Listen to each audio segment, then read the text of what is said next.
dizia isso. Segregação racial.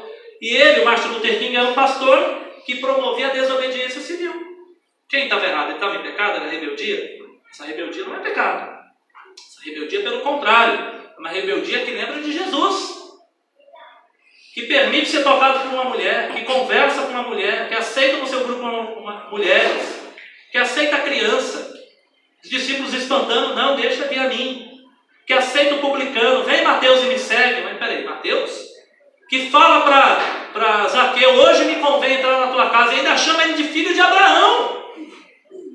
Convinha que a salvação, porque ele também é filho de Abraão, se vocês não sabem.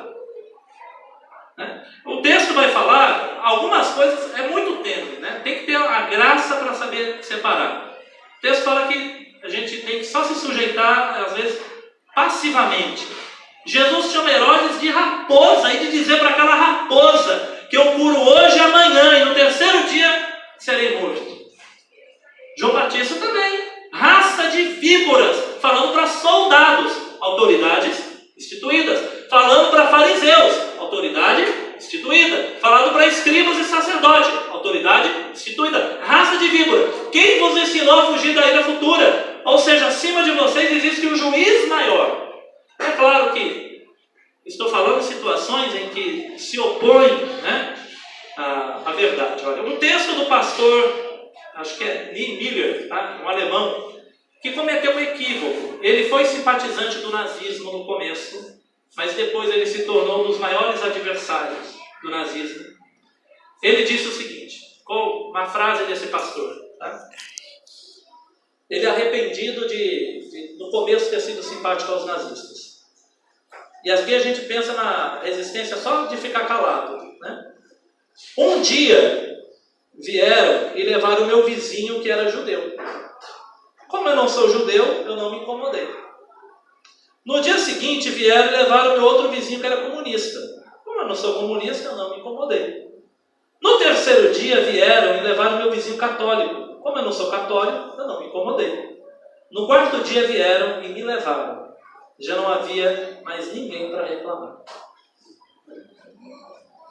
O pastor Martin Luther King, e aqui deu a sequência, quando os bons se calam, o mal triunfa. E uma frase do Martin Luther King é que nós temos o dever moral de desobedecer às leis injustas. O dever moral de desobedecer às leis injustas. Né? A própria fundação, porque aqui pega a ideia de liderança religiosa também, o próprio surgimento da Assembleia de Deus. A maioria das igrejas sai de situações de divisão que não se sujeitou a um líder anterior, porque entendeu que estava sendo perseguido. Quem já leu a biografia do Gunaving e Daniel Berger, sabe que eles eram batistas, mas começaram a orar aqui no Brasil e eles eram curados. E as autoridades da igreja, era autoridade, não aceitou aquilo. E eles, rebeldemente, em oposição, então, se for para se sujeitar, falar, então a gente não ora mais pelos doentes, está tudo certo. Né? Não, deu origem ao maior movimento pentecostal do mundo e talvez a maior igreja do mundo, em número de pessoas. Né? Martinho Lutero, irmão. Martinho Lutero se levantou contra a igreja católica da época e deu no que deu, as igrejas protestantes. Contra a autoridade instituída. Ele disse para o imperador da Alemanha, ele apareceu, foi chamado na frente do imperador e do alto clero católico alemão. Colocaram os livros na frente dele e falou, você escreveu isso? Ele falou, escrevi. Então você se retrata agora. E ele disse, eu preciso pensar. Com medo de morrer, muita gente morria. Ele foi orar e ficou amargurado por não ter coragem. No dia seguinte ele voltou, fortalecido da oração, e ele disse, a menos que eu seja convencido pela razão e pela palavra de Deus, eu não posso me retratar. E continuou sendo um rebelde que, naquele sentido, rachou a Alemanha no meio, surgiu os protestantes. Né? Lucas capítulo 23, versículo 1 e 2. Jesus é acusado de estar pervertendo a sociedade. Pervertendo. Né? De oposição. Mas eu quero só mostrar aqui a obstinação. Então, esse ponto é para refletir. Né? Às vezes, a gente precisa ser o rebelde de Deus. Bem-aventurados os perseguidos por causa da justiça. Bem-aventurança, Mateus 5, acho que 8 ou 9, né? Perseguido por causa da justiça. O que é ser perseguido por causa da justiça?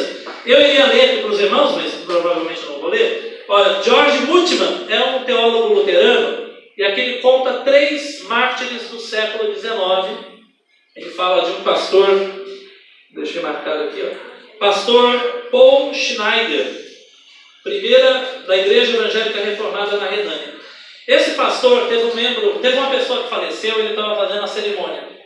E aí um membro do nazismo fez a seguinte bênção. Ele disse o seguinte: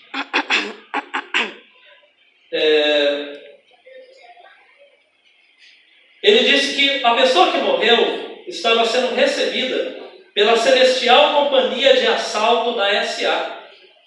Ele disse que lá no céu havia uma companhia de assalto do nazismo. E o pastor levantou e falou: essa é uma cerimônia eclesiástica. No céu não existe companhia de assalto nazista. E aí ele se opôs ao Estado. Foi perseguido, foi preso e acabou morto. Depois ele vai falar de um famoso luterano, Bonhoeffer, Dietrich Bonhoeffer, não sei se a pronúncia é essa, isso é muito famoso. Ele fazia resistência ao nazismo, também ao Estado, e foi executado também.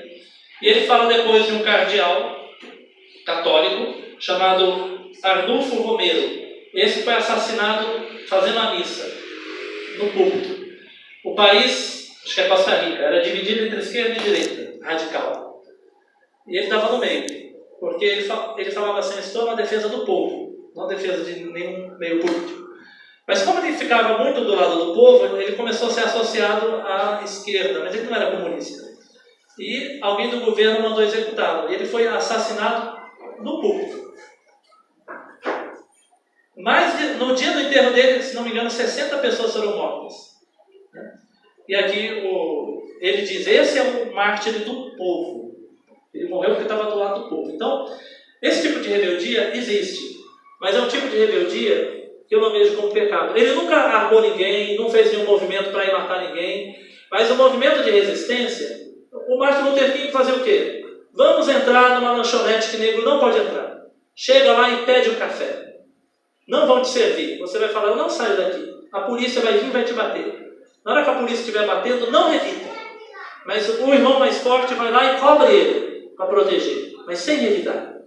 O mundo vai ver e vai saber que nós estamos sendo oprimidos. Movimento de resistência, né? Contra as injustiças instituídas por lei. Os irmãos abrem a Bíblia lá no Samuel. Eu vou ler o trecho e eu quero que os irmãos percebam o que é obstinação. Aqui tem um diálogo que a gente lê correndo e não observa, tá? Eu vou ler o diálogo e a gente vai finalizar a nossa aula, tá bom? É o próprio capítulo 15. Nós vamos começar no verso 13. Eu quero que os irmãos observem o vai e vem, tá? Se você tiver uma caneta, um número, eu não vou pedir para você riscar sua Bíblia, mas se você quiser numerar, eu quero que vocês observem como por 14 vezes vai mudar. Saul, Samuel. Saul, Samuel. Saul, Samuel. Tem um diálogo e uma coisa acontecendo aqui. Saul fala, Samuel responde. Saul fala, Samuel responde. E fica nesse jogo. E aqui a gente vai observar o que é obstinação. Olha o verso 13. Começando do 13. Eu vou ler na minha tradução, tá? Veio, pois, Samuel a Saul e lhe disse: quem vai dizer? Olha só, o Saul está falando: bendito seja tu do Senhor, executei a palavra do Senhor. Só para relembrar, irmãos. Desculpa. Samuel falou para Saul: a palavra de Deus era: você deve exterminar os amalequitas. Tudo que eles têm, vai matar tudo, inclusive os animais. Ele foi lá com o exército, matou todos, mas deixou vivo o rei. E diz que ele escolheu o melhor dos animais, da gordura, o mais bonito. Acho que ele pensou em Abel, né? Ele gosta de pregar em Abel. Escolheu os animais mais gordos, mais bonitos, né? Ele e o povo.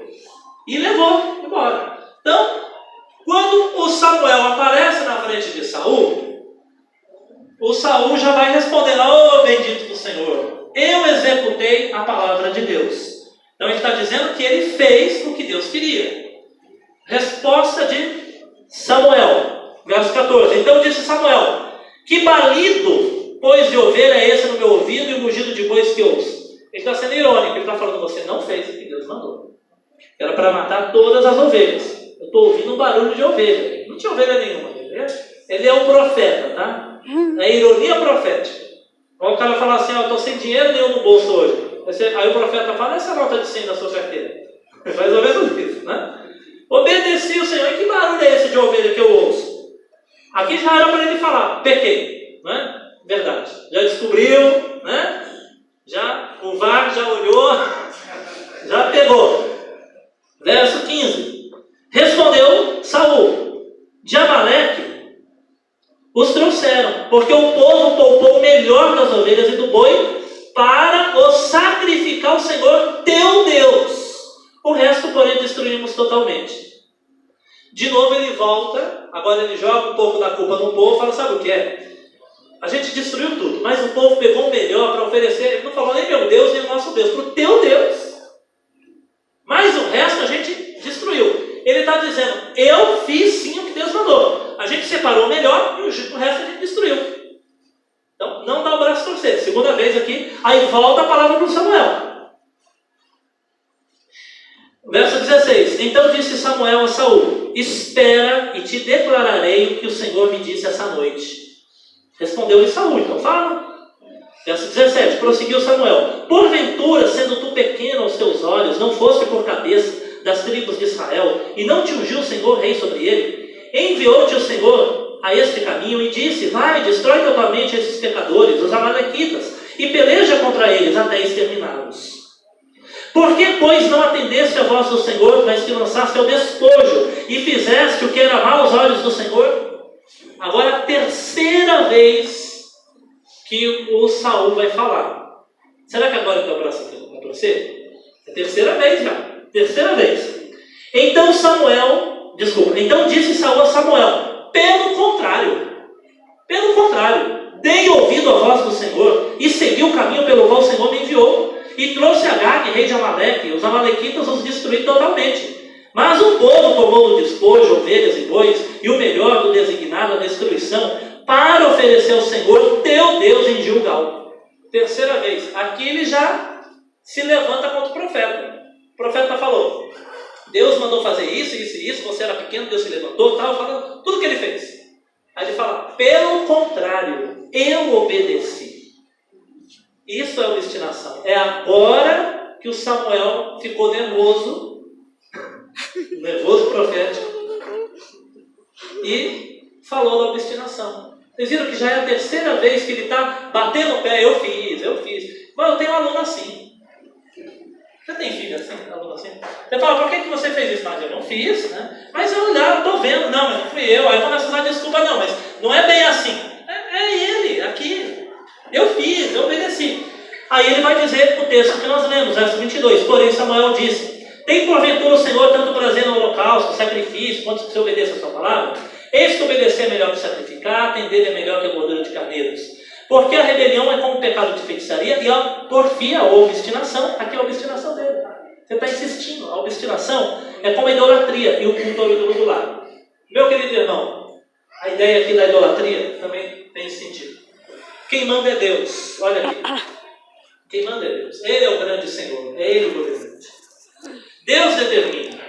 Por que a comparação da rebelião com a idolatria? Porque quando eu me rebelo, quando eu me oponho à voz de Deus, quando eu não me sujeito à voz de Deus, ou eu interpreto: não, vou fazer assim que é melhor, eu me tornei o meu Senhor.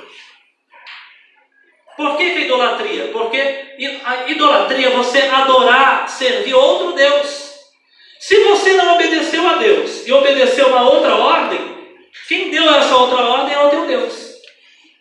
Então a rebelião é como um pecado de idolatria, no sentido de que você preferiu dar ouvido a uma outra autoridade, porque a autoridade da igreja, entrar em choque com a autoridade do prefeito, é uma coisa. Vamos supor que não é nada religioso. O pastor Norival quer fechar a rua, o prefeito não deixou.